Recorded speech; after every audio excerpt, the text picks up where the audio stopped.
Welcome to Thursday Checkdown. I got to tell you, you may notice my attire is a little different and my background because I'm in North Carolina visiting my daughter and son-in-law, and I packed the hat. I didn't pack the shirt. So anyway, we're here to try to help you win your leagues and mainly just to have fun. We're going to have fun tonight. We've got some great guests tonight.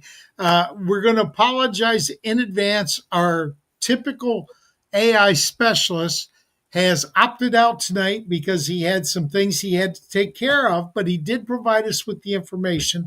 So we will do our AI segment and we will get Tipp's feedback on that. But, starting tonight, Rick, you know this guy. Our pro tonight is none other than Mason Mace Riney.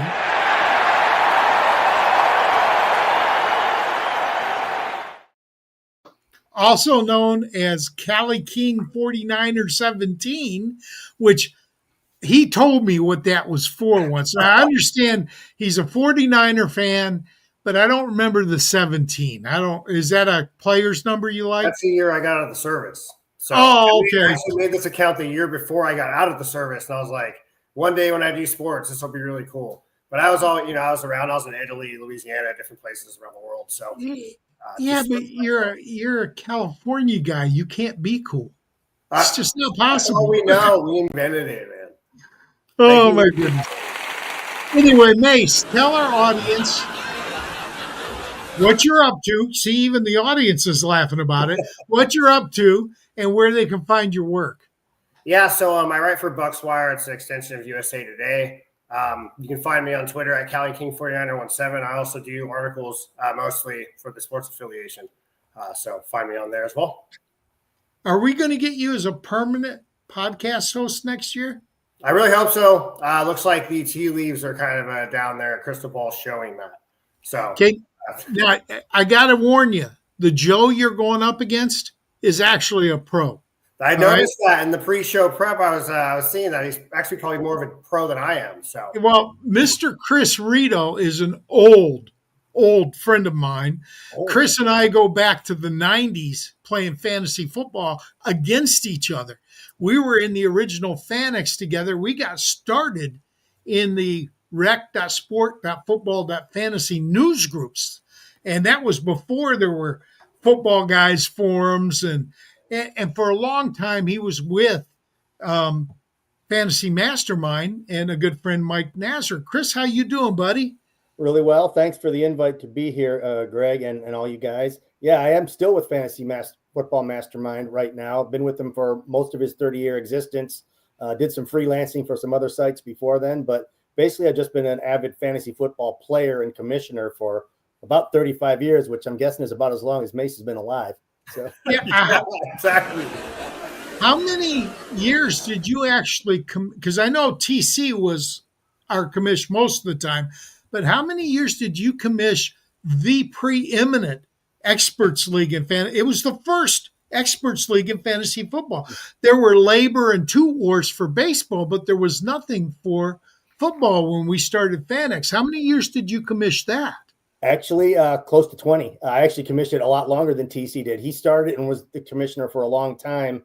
And then I took over and then I stepped aside when he came back to the league. And I've been running it about for the last 15 years straight after that. So probably more than half of its existence, I was a commissioner. Yeah, but you let it die last year. Well, I have a lot of irons in the fire outside of here. I'm getting ready I was retiring as well. And I just said, one of you guys has got to step up and take over. And I just couldn't do it anymore. I had commissioning of all my local leagues and my actual family life. I'd like to see them every now and then. So it seemed like the right call to make. Will you always be one of my favorites? And wearing the Lions shirt tonight when the Lions are playing a must-win game against the Cowboys. Thank you very much for that. I do appreciate that, Chris. So anyway, what this segment is about is that I have always maintained that the top players don't have to get paid to be good. Pros get paid. Joes don't get paid, but they may know as much as anybody else. Okay. And right now, I got to go look at it because I think our Joes are ahead of our pros. No, yes, our Joes are ahead 9-7 on the pros. So what we do is we take the top 12 quarterbacks and tight ends and the top 24 running backs and wide receivers. And we ask our guests to choose one of, doesn't matter which position, one player that's on the list and one player that's not on the list. Not on the list is a sleeper for that week. On the list is a bust for that week. What they're saying is they don't think that the player they choose will finish in the top 12 or top 24, depending on position. And the player that was outside the list will finish in it this year. And just so you know, because I did mention that the Joes are ahead of the pros 9-7, that's a total of 16. Our host, Mr. Brusuelas, and myself, and in the games we missed, we brought in other hosts to help us. But we lead 26-16. We're destroying the pros and the Joes. So what we want to do is we want to start with our pro. So Kick Mace, their you ass. get to go first. And we start with sleepers. So Mace, tell me, who's your sleeper, buddy? And why is he your sleeper? Yeah, so my sleeper of the week is Chris Godwin Jr. He's a wide receiver, number 32 on Fantasy Pros. They play the Saints this week. His fantasy totals are still low, but he's coming back from injury. He has under 14 fantasy points in the season, but he's pretty much pointing up. Mike Evans is supposed to come back this week. Not sure if he's going to be utilized more as a decoy. He's limited the past 2 days. So I think with the drop pass last week in the end zone for Godwin, I think he's going to try to get back. It could come down to a battle of who gets the touchdown between him and Ibuka, but I think Chris Godwin, for the opportunity that he has and for the cost and how low he's ranked, I think he's a sweep. And the good news is that Baker had a full practice today. That as well, yeah. The AC joint's looking better. He learned how to slide last week, so that's a good point. All right, well, let's switch over to Chris, our Joe. Who is your sleeper and why? Yeah, I thought I'd go take a little bit of a risk. You don't want to hear me rehash the same things as everyone else. So I'm going to go with Jordan Mason of the Vikings. I know the Vikings have been scuffling and the offense has been pretty disastrous, but I'm leaning into a backup running back technically on an erratic offense because the Vikings have been getting chewed up on time of possession, and there's no better way to keep the ball in your hands and out of J.J. McCarthy's hands, essentially, therefore out of the opposing defense's hands, than to run the ball 30-ish times. Aaron Jones obviously has that shoulder injury, potentially at least limiting his usage or his durability this weekend, if not potentially his status, although I think he'll play. I just like the chance of Mason getting the lion's share of the backfield touches, probably finding pay dirt. I think he's a low-cost DFS option, a potential waiver wire find if he was let go. And when I look back at what he had done in weeks 3 to 7 when Aaron Jones was out, Mason carried the load. He was a very serviceable RB2 and a low-end 1 in some scoring systems, maybe a little lower in PPR. Did this with 2 or 3 offensive linemen out of the lineup, so he was really running better than his numbers indicate. He's averaged 4.7 for the season and carries, found the end zone 5 times in limited action, 4 of those in his 4 games as the lead back. Commanders are also generally a fantasy goldmine to opposing running backs this year. Been the 4th most generous, both PPR and non-PPR. Over the last 5 weeks, they've been the 2nd most friendly, allowed 700 total yards and 6 touchdowns in 4 games to running backs. If Jones is limited, re-injured, or possibly even doesn't suit up, I think Mason's got high-end RB2 potential at a minimum. Yeah, and Jones has been limited in practice all week, too, so that's not bad. Rick, who do you have? Well, I went a little bit deeper, and I went for Darren Waller, Miami Dolphin tight end. He's going against the Jets, and that's always a good thing, although the Jets aren't that particularly bad. But then he's a great hold for the rest of the next couple of games because he gets the Steelers and the Bengals. So he's going to be a pretty good tight end streamer through the next couple of games. In his first game back from his injury, he had a 68.9% route share, 13% target share, and had 47 receiving yards. But if you go back to pre-injury, he had 16.2, 16.3, and 8.2 half PPR points. He should be the Dolphins. He should be too as number 3 target after Waddle and A-Chain, and he's going to give you some red zone usage. I go with Waller. I like that call. Waller's a great player, and he's only going to get better as the season goes on and he gets over the injury. I went deep, okay, but you might not think it's deep. The wide receiver I chose is actually ranked 62nd on the year. But I expect the Green Bay Packers to shut down the Chicago Bears. And I'm going with wide receiver Christian Watson. Now, it's true that he's wide receiver 62 year-to-date scoring, all right? But he climbs to wide receiver 27 in points per game because he missed time too.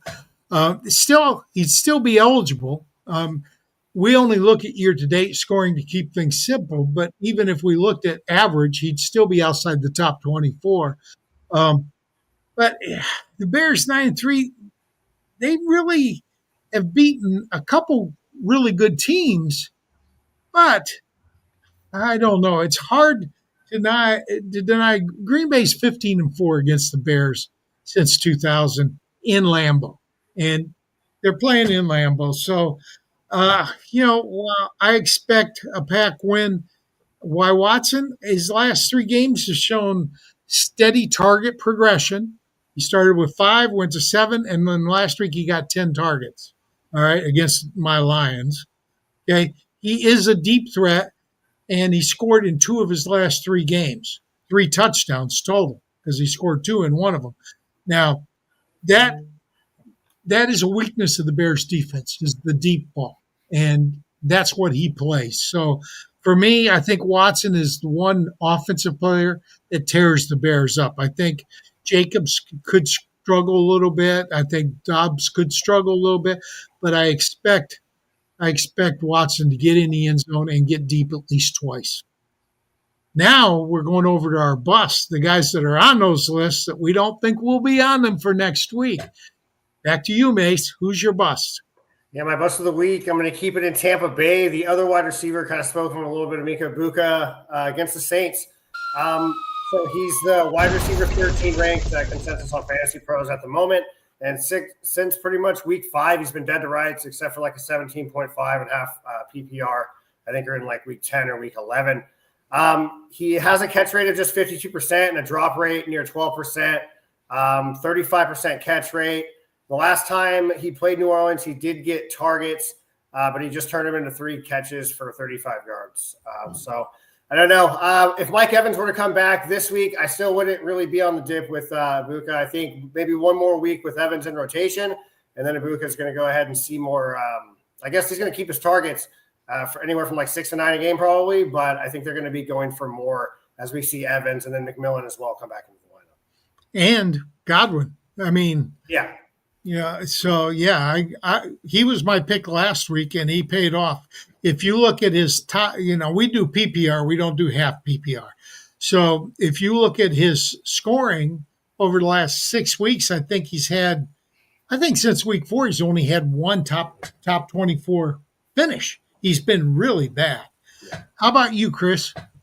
I'm going to say Michael Pittman in a bit of a contrarian play. A lot of people have him ranked pretty high this week because of the Jags' overall pass defense not being very good. But he's disappeared over the last month with Alec Pierce rising. He's only got 8 catches for 59 yards his last 3 games. Hasn't had a game over 30 yards in a month. Josh Downs has taken over being the favorite target on the clutch third down situations. So I think they're going to feed JT early and often this week to try to, protect themselves a little bit. I just don't think the volume is going to be there to sustain that very high ranking for Pittman, even in a decently heavy bye week. And like I said, the Jags statistically have been a bit of an anomaly for opposing wide receivers. They have allowed amongst the lowest yard per catch in the league to wide receiver, but they've generally been more generous to the deep threat guy, which seems kind of counterintuitive. Their overall low ranking in pass defense comes from allowing receptions to the tight end and the running back far more than to the wide receiver. They've actually been pretty good against the wide receiver. My bigger concern is they've only allowed 2 receiving touchdowns to wide receivers this year, and most of Pittman's fantasy value has come from his career-high 7 touchdowns through 12 games so far. So a reduced target share, reduced chance of finding pay dirt. I'm reluctant to have him as anything more than a number 3 guy for my team, let alone in the top 15 or 20. He's certainly going to fall short of that ranking, even if he finds the end zone. My only reticence here is that Pittman has owned the Jags in his career. But this year has looked very different for him. And I think there's just more options in Indy that there ever has been before in his tenure with the Colts. Excellent call. Rick, your turn. Well, I stole one from the great Snap, Crackle, and Pop show. It was one of the smart guys on that show, listed off just about every Chicago Bears player. I picked out DeAndre Swift, the Bears running back. Part of the reason is that they're going up against a really tough defense on Lambeau Field, and only one back, Rico Dowdell, has had more than 15 points at Lambeau Field, and he had 25 for 130, 2 touchdowns. But other than him, you look at Jahmyr Gibbs, he had 19 yards on 9 carries, had 31 yards with 10 catches, so he got a lot of PPR points for all those catches. But Saquon Barkley was 22 for 60, Chase Brown 9 for 42. See, they've kept all those better running backs in check. I'm not expecting Swift to have a good game at all. He had a good game last week, but it was a better matchup, better game situation. Before that, the 2 games before that, he failed to score more than 9 points. So I'd fade Swift against the back. Okay, well, for me, I'm also stealing from that Kellogg guy that's on Snap, Crackle, and Pop. And this one hurts. This one really hurts because wide receiver 22, Keenan Allen, is a personal favorite of mine. I've explained.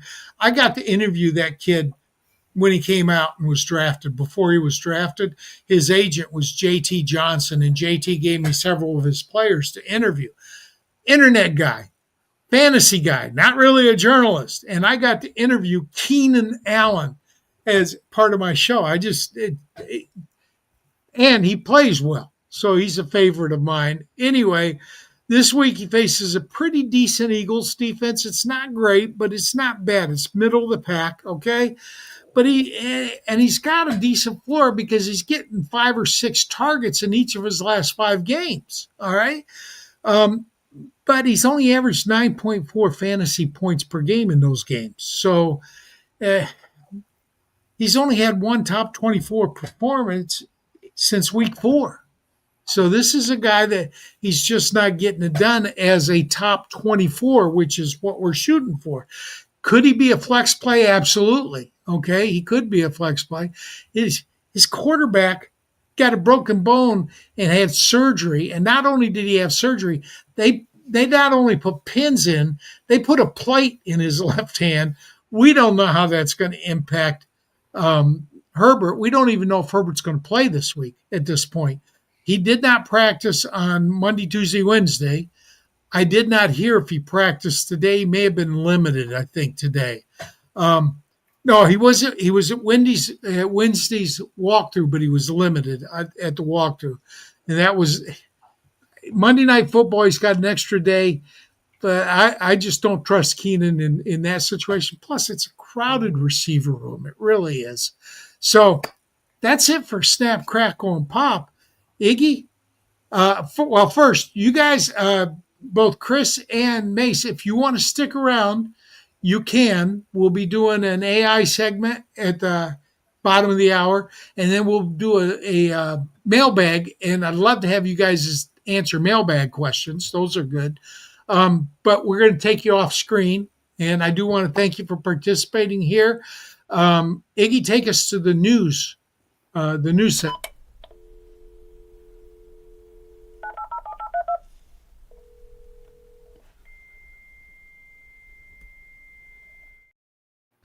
Hey, and before we get into the actual news of the day, wanted to also remind folks that it's week 14, 4 teams on bye: Patriots, Giants, 49ers, and Panthers. So their stars should not be in your lineup. So let's get into the injuries. And we mentioned Justin Herbert already. Cannot win with him. And he has a broken bone in his left or non-throwing hand. His backup is Trey Lance, who was in for only 1 pass for 9 yards. But they play the Philadelphia Eagles on Monday Night Football. He does have an extra recovery day, but it also means that if you are banking on Herbert to play and he doesn't play, you have to have some emergency backup like a Trey Lance. So it makes it for a tough decision. Aaron Rodgers also has a fractured wrist on his non-throwing hand or non-throwing side. He also had a gash on his nose during the last game. His backup is Mason Rudolph, who didn't look good either. There's some talk in Pittsburgh about handing this over to the rookie quarterback, Will Howard. So stay tuned for who bubbles up to be the starter in that game. Another Buckeye, right? Another Buckeye. Aldo, didn't Will Howard go to Notre Dame? Oh, I thought he went to Ohio State. Maybe he did go to Notre Dame. Yeah, that's a step above. That's a step above Ohio State. Yeah. So Aaron Jones, Minnesota Vikings running back, has a shoulder injury, but it's not considered serious. If he is out, and I think Jordan Mason came up as one of the sleepers. He was 6 for 47 last week. Xavier Scott would be the primary backup to Mason if Jones is not in. Dylan Sampson had a calf injury. He's considered day-to-day. Quentin Judkins is the starter and the bell cow for the Browns.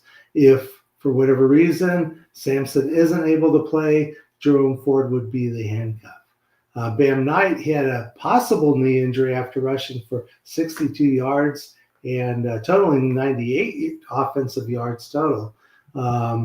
Watch for practice reports. Bam Knight certainly would be the best running back that Arizona has. If Trey Benson doesn't return, and that's the other bit of news, is that folks are looking to see if Trey Benson is able to come back and play for the first time.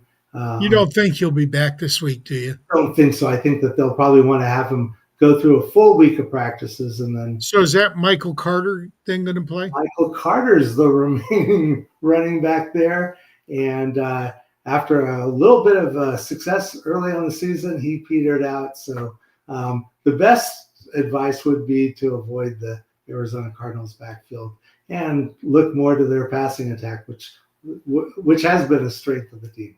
Let me ask you about the Chargers. O'Mara Hampton is back in practice, but he's limited. Is this another good day for Kamani Vidal, or do we temper what we expect from Vidal because Hampton's coming back? I still think that Hampton, they'll probably want to see him go through a week of practice before putting him out on the field. I would still lean Vidal, although, again, they're playing who are they playing? They're playing, I see the Rams. So much easier when they were San Diego. Oh, they're playing the Eagles. So, yeah, I would probably not lean towards them as a running team, although the Eagles have been able to been run on. But wait a minute. Chicago just put up like 5,000 yards on the Eagles last week. I mean, seriously, their two starting running backs got over 200 yards. Both of them went over 100 yards. And, I mean, the Chicago Bears played well. I mean, again, you got me. I'll let you list off the wide receiver for the Detroit Lions because we just got some late breaking news on that. He will play. News on Amon. Amon-Ra will play, which surprised me. Now, I would not. If he's playing, he's in your lineup because they won't put him out there and risk further injury. But they need to win this game. And so if he can go, he's going. Now, I think the bigger question in this game is, does Jameson get 8 to 12 targets?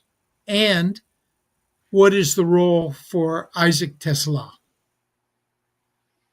And I just rushed out to add Tom Kennedy. I don't know. And I'm kind of worried that was probably a wasted free agent pick because I don't get kick return yards in my league.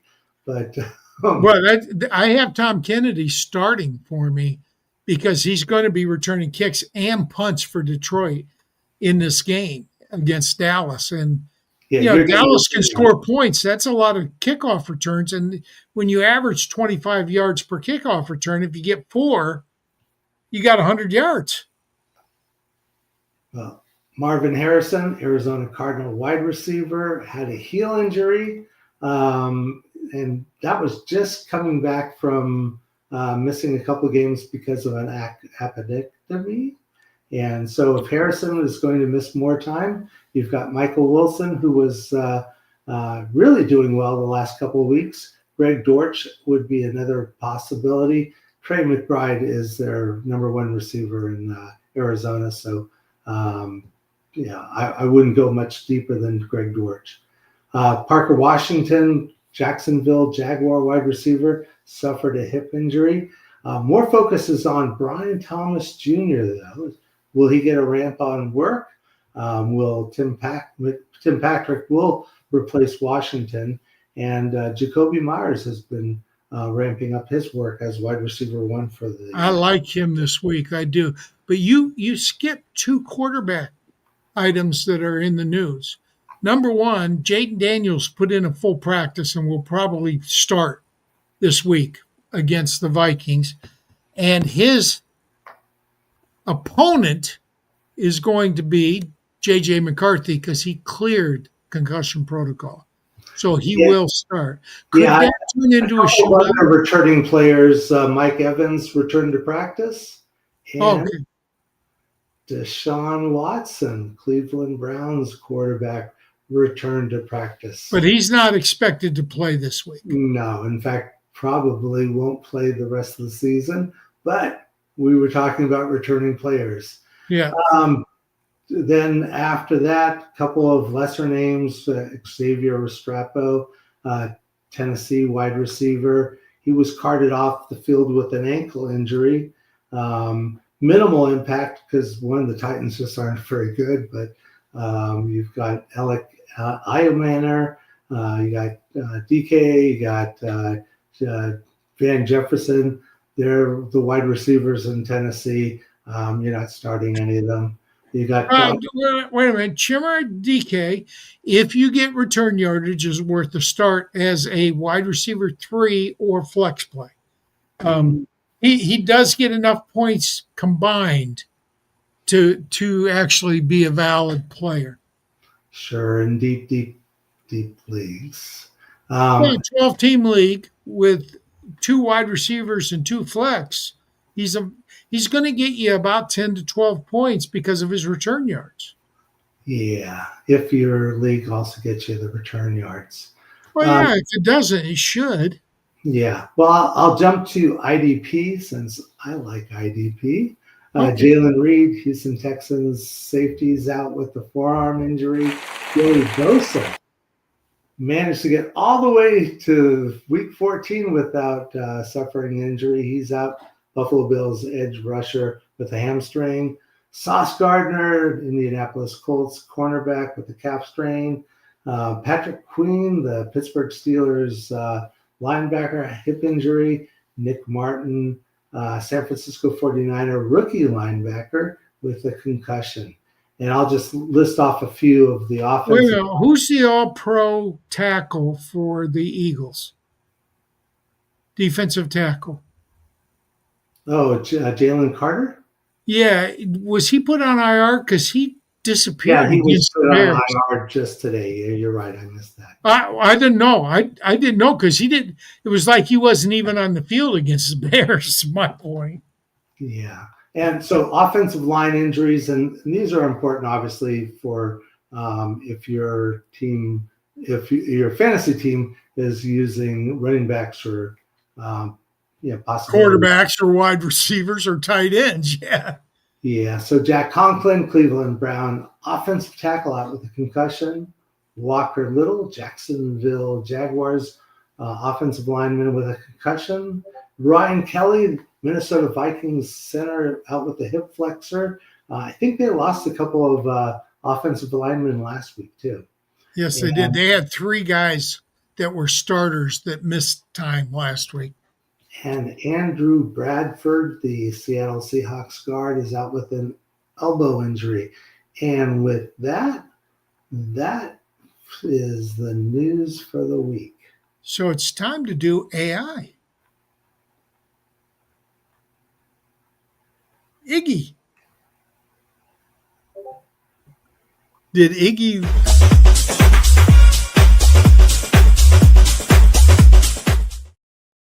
Okay, so the AI segment, Iggy, if our guests are still around, bring them on up because they can see too. But our AI segment, basically what we do is Tip goes out, we compare 3 players, a tight end, a wide receiver, and a running back that are all within 10 points for the year of each other. And we say, who's going to score the most points this week? All right. And we ask 2 AIs, Sir Whittington, which is basically the Google AI, and Mr. Krog, which is basically Grok. And I got to tell you, the scoring has been really bad for Krog. He scored 36 points. Now, the more points you get, the worse you've done because you get a point for every spot you're off on your prediction. So the best you can score is 0. If you get all 3 right, you scored 0. You don't have to predict how much you're going to score or anything like that. Just who's going to score the most, the next most, and the least most. All right? And usually you get either 0, 2, or 4. Okay? That's just the way it goes. All right?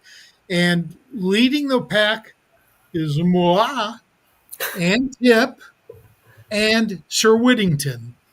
Okay? Now, in fairness, I missed 2 weeks where I wasn't there, so I didn't get any points for those 2 weeks. That's why I'm low. All right? Rick has 30, which is not bad. It's actually second place or fourth place since there's 3 tied for first. But he missed last week, so he didn't get any points last week. So we both have had a couple misses. But I would have been right on all 3 of mine last week. So okay. Yeah, that said, the hosts are sitting at 60, and that's with our replacements, by the way. And AI is sitting at 62. Thank you, Krog. We appreciate you letting us lead the way.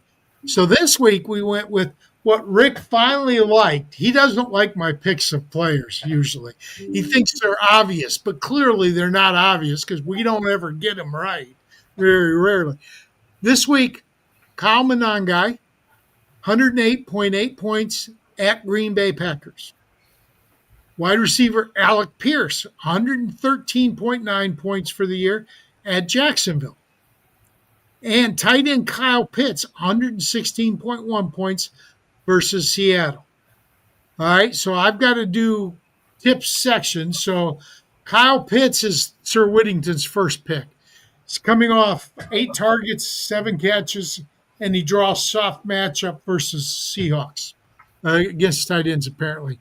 His week-to-week usage is volatile, and Atlanta's offense isn't suddenly turning him into 2018 Kelsey.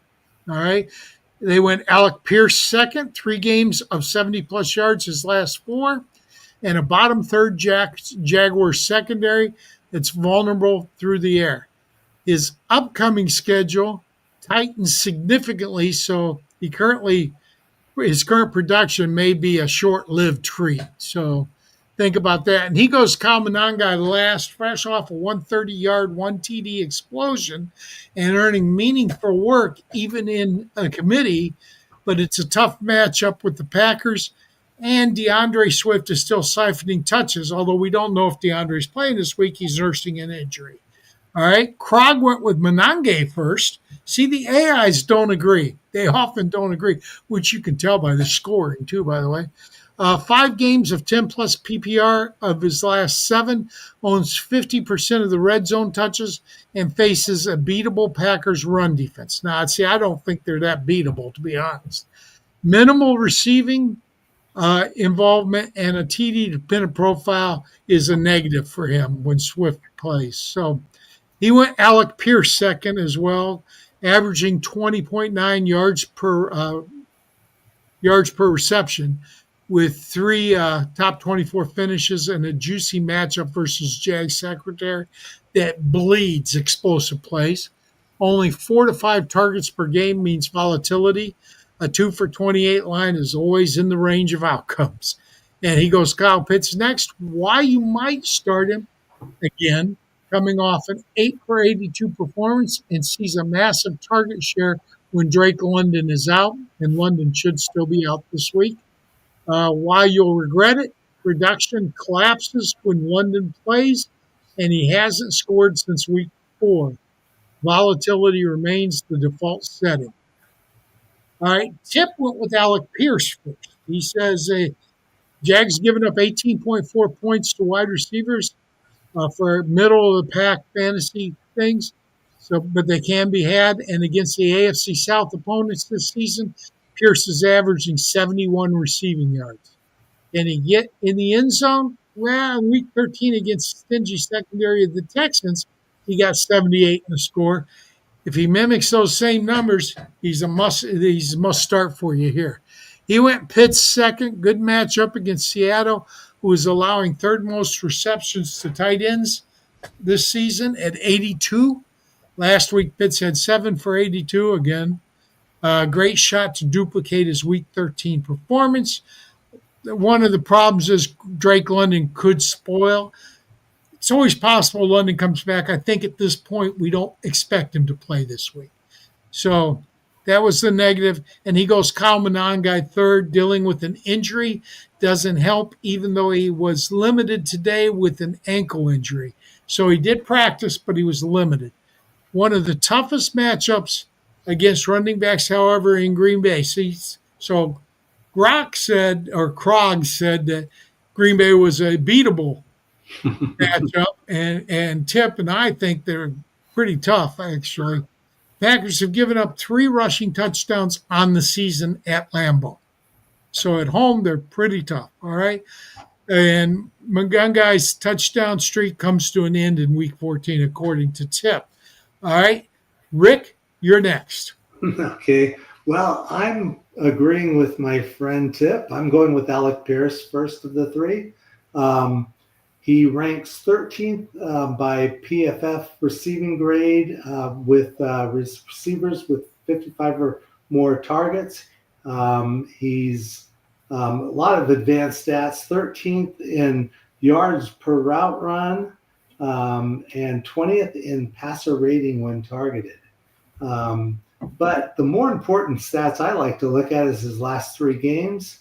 He was 4 for 78 with a touchdown, 1 for 26 with no touchdowns, and 4 for 84 with a touchdown. Jacksonville is 18th against running wide receivers, giving up 19 fantasy points per game. But I think more important to me is that the Colts are going to be really coming out, playing hard against the Jacksonville Jaguars. The Colts were embarrassed by my Houston Texans, and I think they're going to be really pushing hard in this battle for first place in the South. Kyle Pitts is my number 2. Seems like we have Kyle Pitts every week, so I don't know if it's just we're big fans of the tight end generational talent. Actually, after the top 12 tight ends, there's just not that many to choose from that are worthwhile. Makes sense. He led the team in receiving in the 27-24 loss to the Jets, securing 7 of his 8 targets for 82 yards. All those were team highs. He, more important, has been Kirk Cousins' favorite receiving option, averaging 7 targets in each of the 3 contests that Cousins has started. He's going against a Seattle defense that is a tough defense overall, but they're actually one of the more generous defenses in terms of allowing fantasy points to opposing tight ends. And Drake London, I don't expect to be back. I think that will push more targets towards Pitts. So I put him number 2 of this group. Last, Kyle Monangai. Again, we talked about injuries, but he's also going against a really tough Packer defense in Green Bay. And he doesn't offer much in the way of passing or receiving. I think that, again, that's Swift's area. They're the 6th toughest defense against running backs, giving up only 13.5 points, fantasy points per game to running backs, and only 86 yards per game and a half of a touchdown per game. So if Chicago falls behind early, which I do expect, Monangai is probably going to be right now. All right, we're going to go over to Mace. Mace, you have 2 minutes. Give us your 3. Give us the order and just bullet points why. Okay, so just because I don't like tight ends, I like Pitt's matchup this week. I think Kirk Cousins, actually earlier today, I'm in a league very, very desperate. I'm on the fringe of the playoffs. I'm scrouting the waiver wire because I have Kirk Cousins as my only quarterback because I only drafted Michael Penix. And I see Geno Smith. And after about 2 minutes of looking it over, Kirk Cousins was my best option, I think, in that situation. So I like Pitts' matchup and everything he's got going there. I think he's consensus rank 6 tight end on Fantasy Pros right now. But I'm going to go with Alec Pierce just for that upside, man. He's done some dirty work in the end zone. He really stretches the field. Daniel Jones really needs help. And, I mean, honestly, he needs to help himself, right? But someone needs to lead this team. He's really stepping up. Like you said, Downs is getting the bulk of the targets. But I don't know. I haven't really watched, like, a ton of Colts offense. But when I do, I feel like Downs is kind of like dropping the ball. Not like a Donnie Mitchell style, but just literally just dropping the ball. So I think the more they go to Pierce, the more upside they have. So I like the bigger play there. I already talked about Pitts. He gets it. He's just like O.J. Howard reincarnated, more athletic, just can't do it. I don't know what's going on there. So Monangai, I think he's on the injury report. So I don't know, just between him and Swift, and then like you guys were talking about earlier, Greg, the Packers defense, they're not exactly the easiest front 7 to run against. If Quay Walker's good to go, then that's probably going to be a no-go, and they're going to make Caleb pass the ball, which is kind of weird because over at USC, behind me, this way, that's kind of where Caleb thrived. So I'm really excited to see how that offense ticks, kind of on a side note. So I'm going to go Pierce, Pitts, and then Menard. Your turn, Chris. What do you got? 2 minutes.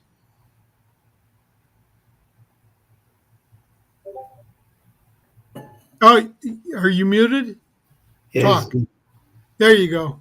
Sorry, I was muted. My fault. My bad. I like the order that both Rick and Mace mentioned there. I do like Pierce, Pitts, Monangai in that order. For all the reasons I mentioned, we talked about Michael Pittman being my bust.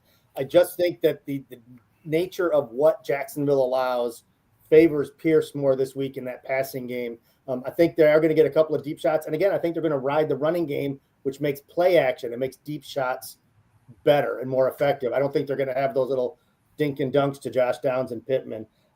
Pierce, you give some great stats, Rick, about the yards per route run and the passer rating when targeting. The passer rating when targeting for a deep threat being that high is astounding. That's really quite amazing. So I do like Pitt's matchup. I think Drake London will be out. I agree. So I think he's in line, especially in PPRs, to have a very solid game. Since he hasn't scored in what seems like an eternity, I doubt that he's going to get in the end zone again. So it's middle of the road. Monangai is obviously a red zone target. I think he's doing well. They're going to ride the hot hand. They're both gimpy. Regardless of what Green Bay's defense looks like, whether it's good, whether it's bad, whether AI's right, whether AI's wrong, the thing is here, the game script might really take the running game out of it. I mean, they ran the ball a million times last week. They both ran for like 125 yards. I just don't see them getting that many rushing carries because I think Green Bay is going to put the hurting on them and force them to pass the ball, or at least not to run the ball as much as they would like. And that reduced volume and maybe reduced red zone opportunities makes a very touchdown-dependent guy from Monangai my least palatable of these 3 options. All right. I have 16 seconds for me, so I'm going to go real quick. I agreed with what you just heard from the last 3 people. I'm going with Pierce first, Pitts second, and Monangai third for all the reasons stated. I don't need to add anything except Iggy. Take us to the mailbag, buddy.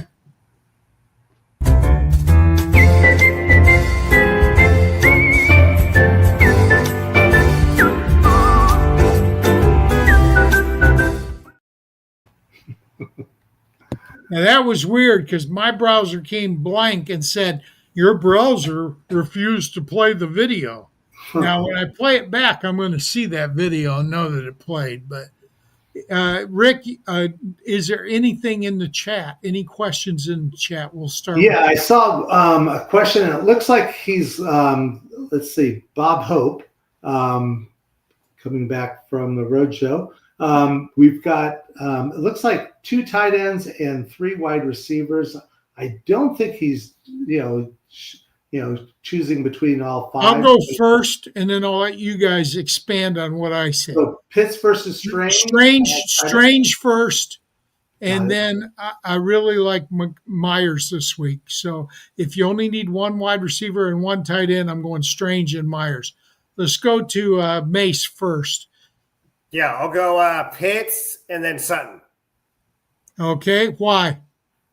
I don't know. Just picking Strange and Myers, I think on the same team, so I think I kind of want the upside. I think Pitts is going to get more. Kirk Cousins might keep it closer to home. And then I just said that Ibuka is kind of my down guy, and I don't know. I just don't really trust Myers yet on that offense. I feel like they have a lot of volatile options that they can use.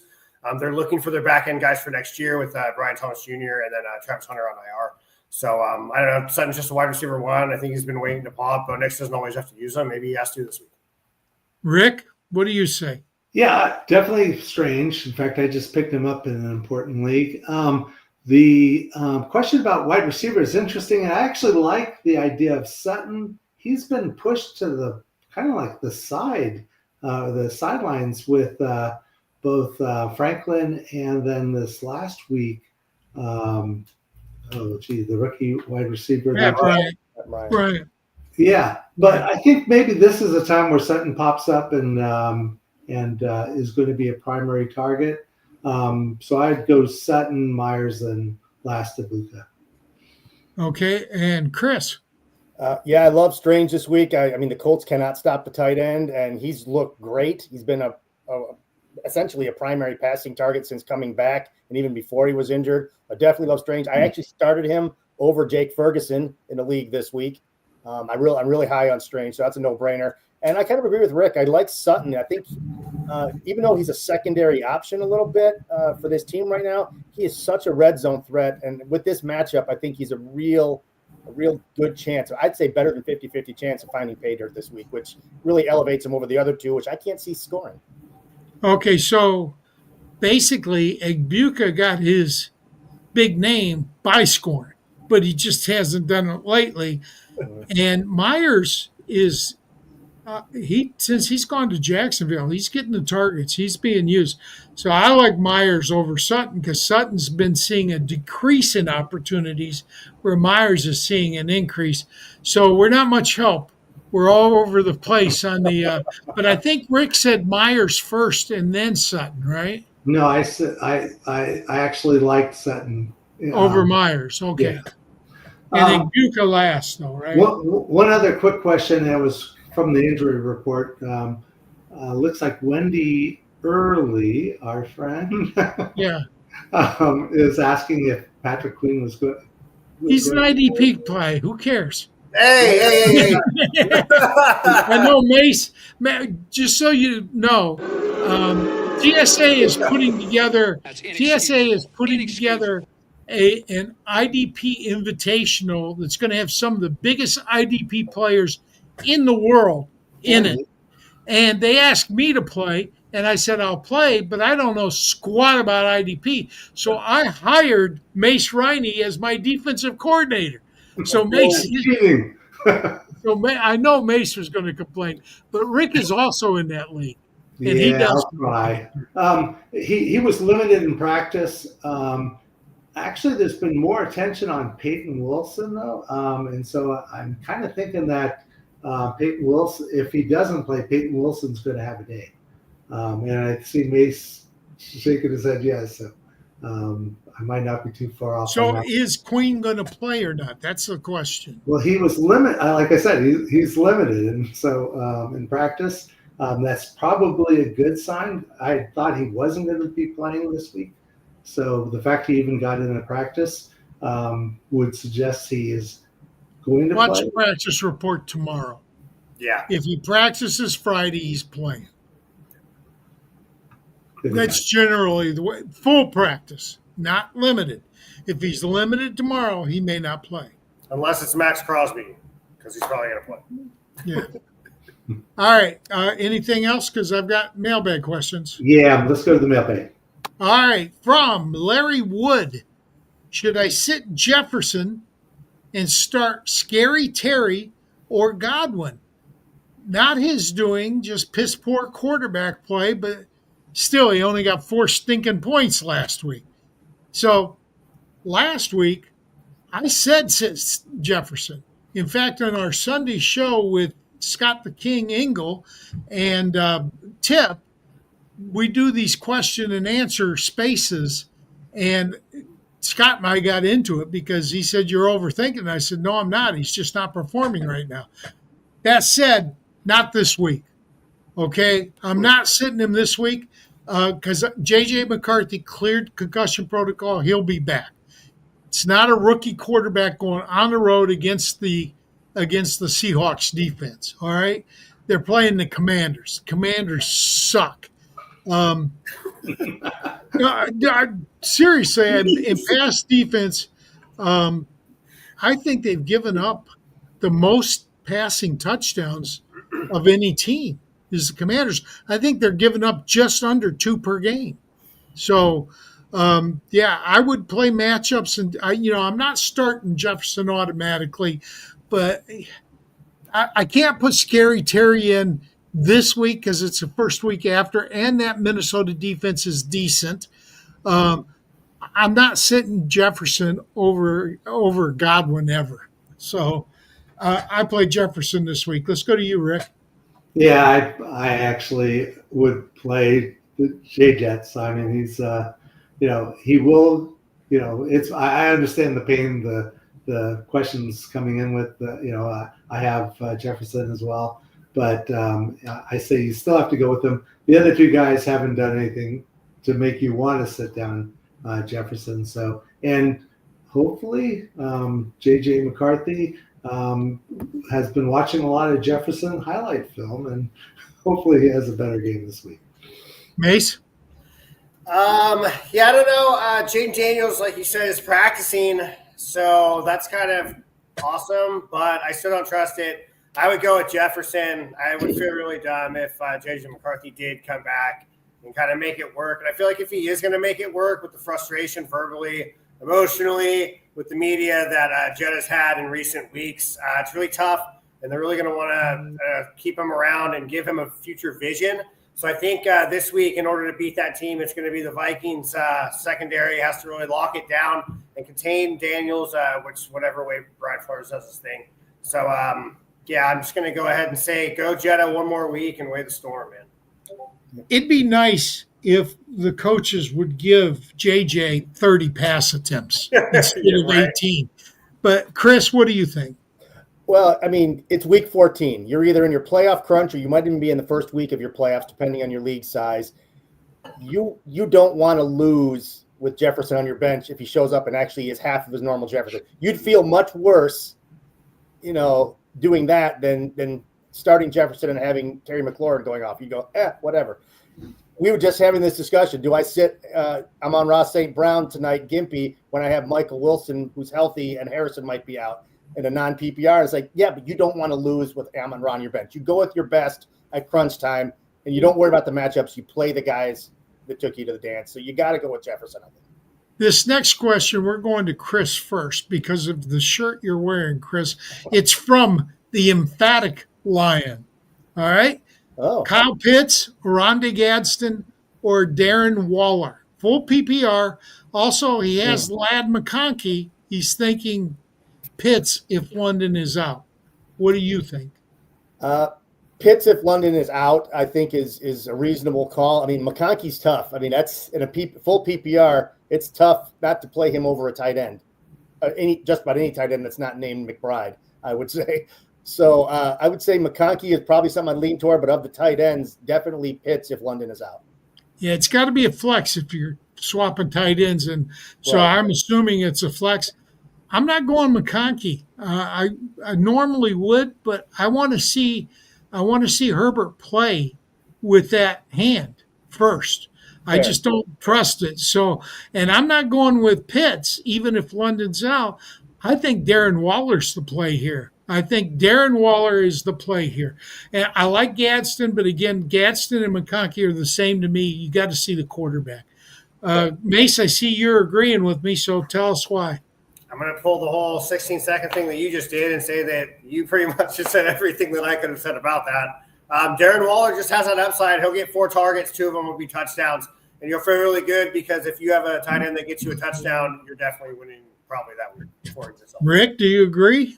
I not only agree, but I'll underline the Gadsden. He was hot for a few games, but since returning from his knee injury, he's scored less than 5 fantasy points per game last 2 games, and he's now going up against the toughest defense against tight ends. So definitely, if I was thinking maybe Pitts, but I would definitely go with Waller. Hey, he was my sleeper too. All right, so we're going to you first, Rick. From Adam Gilbert, Dallas Goedert versus the Chargers, or Zach Ertz versus the Vikings. Now, I'm going to you first because Zach Ertz was a sleeper pick for your replacement last week, and he nailed it. And I'm going with Zach Ertz again. So since week 7, Goddard's only averaged 3.8 targets, 2.7 catches, 27 receiving yards per game. He hasn't had 50 yards in any of those contests, and top 30 only once. Ertz instead has had a monster game in week 13, recording 10 catches for 106, 13 targets against the Denver Broncos. Boy, I tell you, Jaden Daniels is back, and with 23 career games with Jaden Daniels, Ertz has had 11 touchdowns. Give me all the Ertz. Let's go clockwise. Chris, you're next. Can I do the 16-second thing too? Everything he said, spot on. I totally agree. Right on. Mace? Yeah, Ertz has a lot to prove. I think he did have the big week last week, as Rick previously said, but he had 2 crucial drops, especially that end zone. Kind of what I said with Chris Godwin. He's going to want to get that back. And with Jaden Daniels, if he does play, if he comes back, and even if it's just Mariota, there's some kind of connection there. So I would much rather go with the offense that's going to be losing at halftime and having to throw their way back than the dysfunction of whatever the Eagles are doing on offense. Yeah, who knows what the Eagles do. I do know that over the last 3 games, Goddard has 6 catches on 11 targets, and he hasn't topped 30 yards in any of those games. Goddard is my bust at tight end from Snap, Crackle, Pop the last 2 weeks in a row. And last week, he nailed it for me, so thank you. From Kenny, it's Beard, but it's spelled B-E-A-R-Y. No, B-E-A-Y-R-D. Kenny Beard, and we're going to start with you, Mace. Would you start George Pickens or Bucky Irving in a flex spot?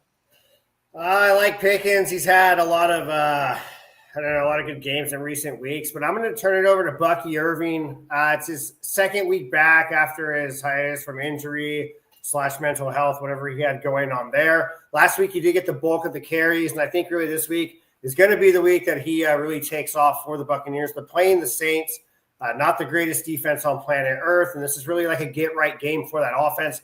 They're going to want to keep the ball out of Baker's hands. Like I said earlier, I think he's going to have maybe 1 or 2 touchdowns passing, but I think the bulk of the idea is going to be to contain the ball and just kind of run it through. So I'm going to go Bucky. I love Mace. He took this one seriously. I figured it's a troll question.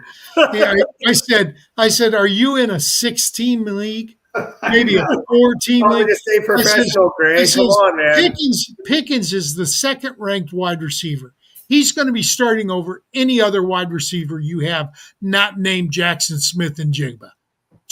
He's going to be starting there.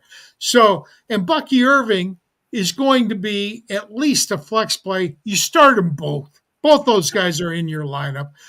Rick? My answer was both. I mean, I'm struggling with trying to find people like Tom Kennedy as my flex. And this guy has 2 top 5 in their position fees. So, yeah, both. Chris? Yeah, I mean, if you really have to start only one, I would go with Irving for the reasons May said, but they're probably both. I cannot imagine a team where you're not starting both.